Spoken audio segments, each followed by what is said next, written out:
C'est au tour d'Isabelle Fortin de Lille maintenant, de l'Université du Québec en Outaouais, qui va nous présenter en résumé la thèse intitulée « Les gains spontanés lors d'une psychothérapie cognitivo-comportementale centrée sur les expériences comportementales pour le trouble d'anxiété généralisée ».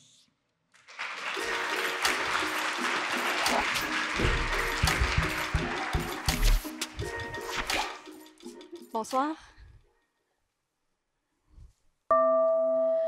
L'autre jour, j'ai croisé mon amie Monique. Monique, c'est une personne qui s'inquiète souvent, voire même presque tout le temps, d'une panoplie de situations dans sa vie, ce qui l'amène à vivre beaucoup d'anxiété qu'elle a du mal à contrôler. Peut-être connaissez-vous une personne comme Monique, peut-être même que c'est vous cette personne. Pour elle, c'en est devenu si intense qu'elle en a développé comme 5% de la population adulte un trouble d'anxiété généralisé. C'est un trouble psychologique particulièrement chronique qui nécessite généralement un traitement psychologique pour en guérir. J'étais donc très contente lorsqu'elle m'a annoncé qu'elle entreprenait depuis quelques mois une psychothérapie visant à diminuer son intolérance à l'incertitude. L'intolérance à l'incertitude, c'est un peu comme une intolérance au gluten.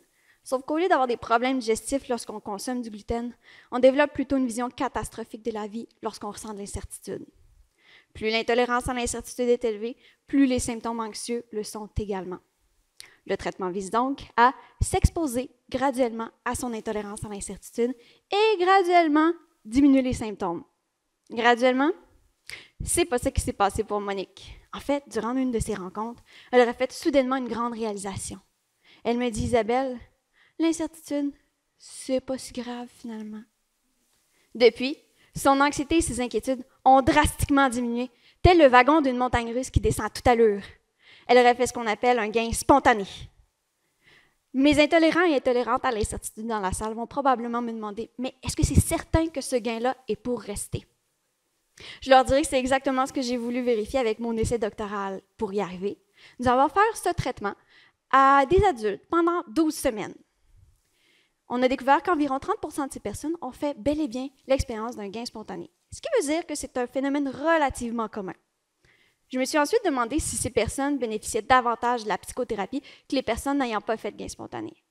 Nous sommes donc allés évaluer les symptômes avant le traitement, après et plusieurs mois plus tard. Les analyses comparatives révèlent qu'effectivement, les personnes bénéficiant davantage de la psychothérapie sont ceux et celles qui ont fait un gain spontané. Et pas juste à court terme, mais aussi à long terme.